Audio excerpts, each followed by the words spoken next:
ప్రమాదాలకు గురైనప్పుడు, ఆటల్లో కింద పడ్డప్పుడు, మెట్ల మీదనో స్నానాల గదిలోనో జారి పడ్డప్పుడు ఎముకలు చిట్లిపోవడం, ఫ్రాక్చర్లు కావడం మనలో చాలా మందికి అనుభవమే.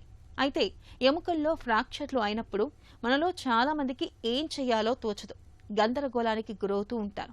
ఎముకలు అతుక్కునేందుకంటూ మందులు, మాకులు, ఆకుపసర్లు, నాటుకట్టు కట్టించుకోవడం వంటివి చేస్తూ ఉంటారు.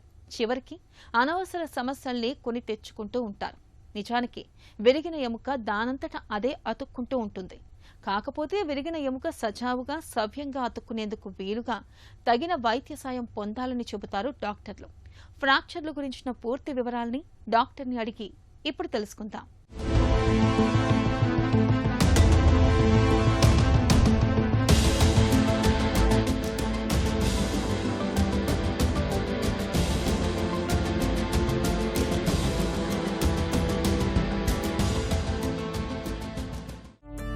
ఫ్రాక్చర్ అంటే ఏంటి? ఫ్రాక్చర్ అనేది ఎన్ని రకాలుగా అవ్వచ్చు? ఫ్రాక్చర్ అంటే బేసికలీ ఆ బోన్ కంటిన్యూటీ బ్రేక్ అయ్యేది. It may be partial, total, comminuted, వేరే వేరే టైప్స్ ఉంటాయి. సో ఏ ఎముక ఉన్నా కానీ మనకు హిప్లో ఉండొచ్చు, చేతిలో ఉండొచ్చు. ఆ ఎముక మనకు కార్టికల్ కాంటిన్యూటీ అంటే బోన్ పైన కార్టెక్స్ ఉంటుంది, లోపల మెడిలా ఉంటుంది. ఆ కార్టికల్ కాంటిన్యూటీ అంటే పైన హార్డ్ బోన్ ఉండేది బ్రేక్ అయితే దాన్ని ఫ్రాక్చర్ అంటాము. సో ఫ్రాక్చర్ బేసికలీ ఉండేది వేరే వేరే రకాలు ఉంటాయి. సింపుల్ ఫ్రాక్చర్ అంటే సింపుల్గా ఎరిగింది, బోన్ చిట్లింది, బట్ మల్టిపుల్ పీసెస్ కాలేదు. మల్టిపుల్ పీసెస్ అయినప్పుడు ఒక బోన్నే దాన్ని మనం కమ్యూనిటెడ్ ఫ్రాక్చర్ అంటాం. కొన్నిసార్లు దెబ్బ తగిలి రోడ్ ట్రాఫిక్ యాక్సిడెంట్ ఏమైనా అయినప్పుడు బోన్ బయటికి వస్తుంది, దాన్ని మనం ఓపెన్ ఫ్రాక్చర్ అంటాం. అంటే లోపల ఉండే ఎముక బయటికి స్కిన్ నుంచి బయటికి వచ్చింది, those are open fractures. Close fracture అంటే స్కిన్ డ్యామేజ్ కానప్పుడు and when the outside atmosphere is not communicating with the బోన్కి తగిలినప్పుడు అప్పుడు దాన్ని క్లోజ్ ఫ్రాక్చర్ అంటాం. చిన్నపిల్లలో వస్తుంది, దాన్ని మనం గ్రీన్ స్టిక్ ఫ్రాక్చర్ అంటాం. గ్రీన్ స్టిక్ అంటే ఓన్లీ ఎముకలు రెండు పక్కలు ఎరగదు, ఒకటే పక్క ఎరుగుతుంది అండ్ బోన్ బెండ్ అవుతుంది. కొంచెం ఏజ్ అయిన తర్వాత another type of fracture is called pathological fracture. అంటే మనకు బోన్స్ వీక్ ఉన్నప్పుడు పడకోకుండా కానీ ఇరగొచ్చు. అది నడుములో రావచ్చు, తుంటి జాయింట్స్లో, హిప్స్లో రావచ్చు. దాన్ని మనం పెథలాజికల్ ఫ్రాక్చర్ అంటాం. ప్రమాదం జరిగినప్పుడు ఫ్రాక్చర్ అయ్యిందని ఎలా అనుమానించాలి? ఎక్కడైనా మనం దెబ్బ తగిలినప్పుడు దాన్ని మనం ఇమీడియట్గా కదగలితే there is very unlikely that there will be a fracture. మోకాల దగ్గర దెబ్బ తగిలింది, కూర్చొని లేసి ఇమీడియట్గా నడిచినామంటే ఫ్రాక్చర్ ఉండే ఛాన్స్ తక్కువ.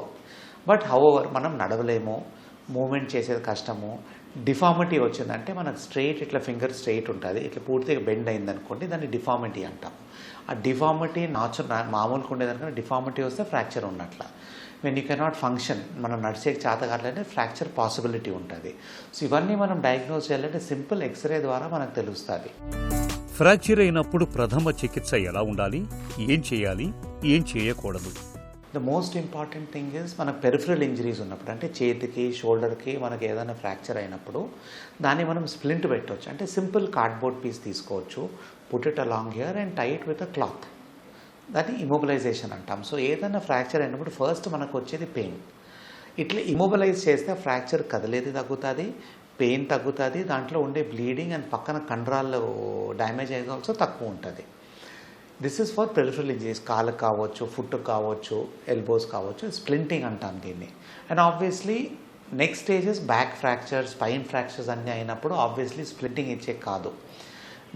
నడుము ఫ్రాక్చర్ అయినా, హిప్ ఫ్రాక్చర్స్ అయినా కానీ పేషెంట్ ఒక పండబెట్టి ట్రాన్స్పోర్ట్ చేయాల్సి వస్తుంది. వాళ్ళని కూర్చోబెట్టినా, తిప్పినా కానీ నడుము నరము, మెడ దగ్గర నరము ఇంకా ఎక్కువ డ్యామేజ్ కావచ్చు. Like directly get amount horizontal surface, ambulance పిలిపించి వాళ్ళని అంబులెన్స్లో డైరెక్ట్గా స్ట్రెచ్చర్కి ట్రాన్స్ఫర్ చేసి అక్కడ షిఫ్ట్ చేయాలి. ఫ్రాక్చర్కి ప్లాస్టర్ వేసిన తర్వాత ఎలాంటి జాగ్రత్తలు తీసుకోవాలి? ప్రెజెంట్ డే ఆర్థోపెడిక్స్లో అయితే మనం అనుకునేది ఫ్రాక్చర్ అయినప్పుడు ట్రీట్మెంట్ ఆప్షన్స్ వేరే ఉంటాయి. Plaster as the only option was 40 years back. But last 20-25 years నుంచి చాలా మటుకు ఫ్రాక్చర్స్కి there is a surgical option which అవసరం పడుతుంది. డిపెండింగ్, సింపుల్ ఫ్రాక్చర్స్ ఉన్నప్పుడు బోన్ పక్కకు జరిగినప్పుడు ప్లాస్టర్ వేస్తే సరిపోతుంది. ప్లాస్టర్ వేసినప్పుడు ఆ plaster depending on where it is. మన అప్పర్ లిమ్స్ అయితే యూజువలీ 4 to 6 weeks ప్లాస్టర్ వేస్తాము, లోవర్ లిమ్లో మేబీ అరౌండ్ 6 to 8 weeks వేస్తాం. But any other fracture in the long, ఈ ప్లాస్టర్ మనం వేసే ఫ్రాక్చర్ మేబీ 5%. 95% ఆఫ్ ద ఫ్రాక్చర్స్కి సర్జరీ అవసరం పడుతుంది డిపెండింగ్ ఆన్ ద లొకేషన్. ఆ బోన్కి మనం ఫంక్షనాలిటీ రావాలంటే పాతకాలంలో ఏం చేసేది, ప్లాస్టర్ వేసేది, ట్రాక్షన్ పెట్టేది, 3 నెలలు పండబెట్టేది. బట్ దాంతో ఏమవుతుందంటే ఉండే మసిల్స్ వీక్ అవుతాయి, బోన్స్ వీక్ అవుతాయి and patient return to activity చాలా టైం పడుతుంది. ప్రెజెంట్ డేలో 90 to 95% of single bone fractures అంటే కంప్లీట్గా బ్రేక్ అయ్యేటివి ఆపరేషనే అవసరం పడుతున్నది. ప్లాస్టర్ ఉన్నప్పుడు నొప్పి, దురద, వాపు ఉంటే ఏం చేయాలి? సో నార్మలీ ప్లాస్టర్ ఎప్పుడు వేసినా కానీ డాక్టర్ని మనం ఒక 48 hours లోపల పిలుస్తారు వాళ్ళు, మేము పోయి కలవాలా. సో ప్లాస్టర్ వేసినప్పుడు సపోజింగ్ కొన్నిసార్లు స్వెల్లింగ్ అయి టైట్ అయితే మన ఫింగర్ మూమెంట్స్ అన్నీ తగ్గిపోతాయి, ఫింగర్ బ్లూయిష్ అయిపోతాయి. ఇప్పుడు ఫింగర్స్ రెడ్ ఉండేపోతే బ్లూయిష్ అవుతాయి, సో స్వెల్లింగ్ ఎక్కువ వస్తుంది, ఫింగర్ మీరు కదలేకపోతారు. అప్పుడు ఎమర్జెన్సీగా మీరు హాస్పిటల్కి వెళ్ళిపోయి ఆ టైంలోనే ప్లాస్టర్ ఓపెన్ చేయాలి. That is the only emergency care. Itching చాలా మటుకు ప్లాస్టర్స్తో ఉంటుంది, అది మీకు ఇంకా మేనేజ్ చేయాలా. బట్ ఒక 2-3 వీక్స్లో ఒకసారి మళ్ళీ పోయి ప్లాస్టర్ చేయించుకొని అది క్లీన్ చేసుకొని మళ్ళీ ఇంకోటి వేయించుకోవచ్చు. ఫ్రాక్చర్ నయం అవటానికి ఎంతకాలం పడుతుంది? త్వరగా మారటానికి ఏం చేయాలి?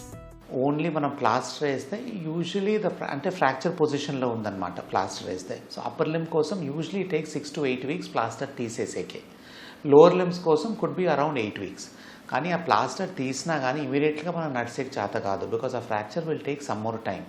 By and large lower లిమ్ will be around 12 weeks, upper లిమ్ 6 to 8 weeks అవుతుంది.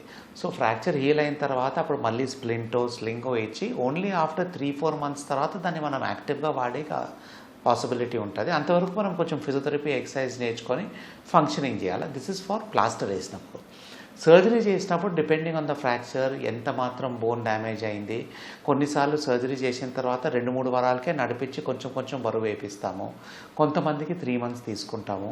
కొన్ని సివియర్ ఫ్రాక్చర్ చాలా బోన్ పీసెస్ అయినప్పుడు ఎల్డర్లీ ఏజ్లో it can take up to 9 months also. ఫ్రాక్చర్పై వేసిన ప్లాస్టర్ను తీసేసిన తర్వాత కాలు లేదా చేతిని వెంటనే వాడొచ్చా? నార్మల్గా ఎనీ ఫ్రాక్చర్ మనం ప్లాస్టర్ వేసిన తర్వాత చేతిని మనం 4 to 6 weeks వాడడం కాబట్టి అక్కడ స్టిఫ్నెస్ ఉంటుంది. స్టిఫ్నెస్ అంటే ఆ చేయి కదిలిచ్చేకి, పాదం కదిలిచ్చేకి, మోకాలు కదిలిచ్చేకి టైం పడుతుంది. దాన్ని మనము ఒక లెవెల్ ప్లాస్టర్ తీసిన తర్వాత గ్రాడ్యువల్గా ఫిజియోథెరపీ ఎక్సర్సైజ్ నేర్చుకొని మనమే చేయాలి. ఇమీడియట్గా నడవకూడదు, కానీ ఫిజియోథెరపీ మాత్రమైతే మనం స్లోగా మనమే చేసుకోవాలి. చాలామంది పేషెంట్స్ ఏమనుకుంటారు ఇప్పుడే చేయకూడదు కదా, పెయిన్ ఉంది కదా అని. లేదండి, మనం ఫ్రాక్చర్ అయిన తర్వాత స్టిఫ్నెస్ వస్తుంది, పెయిన్ ఉంటుంది. ఆ పెయిన్ పోవాలంటే మనం గ్రాడ్యువల్గా ఎక్సర్సైజ్ చేస్తేనే అది పోయేది, లేకపోతే కండరాలు బిగిసిపోయి ఇంకా టైట్ అవుతాయి. సో ఒక ప్లాస్టర్ తీసిన తర్వాత ఒక 4 to 6 weeks 2 months వరకు డాక్టర్ దగ్గర ఫిజియోథెరపిస్ట్ దగ్గర ఎక్సర్సైజ్ నేర్చుకొని ఎక్సర్సైజ్ చేయాలి. ఒక 2-3 weeks చూసి మనతో చేత కాలేదంటే ఫిజియోథెరపిస్ట్ని సంప్రదించి వాళ్ళు కానీ ఎక్సర్సైజ్ మనకు హెల్ప్ చేయగలుగుతారు. But by and large exercise చేయకపోతే మాత్రం స్టిఫ్ లింబ్ అయిపోతుంది and it becomes very difficult to handle it. ఫ్రాక్చర్లకు ఆధునిక వైద్యంలో ఇవాళ POP కట్టు మొదలుకొని రాట్లు వేయడం, ప్లేట్లు బిగించడం వరకు చక్కటి చికిత్సలెన్నో అందుబాటులో ఉన్నాయి. ఎముక విరిగినప్పుడు నాటు వైద్యాల జోలికి వెళ్లకుండా సకాలంలో డాక్టర్ని సంప్రదించడం అన్ని విధాలా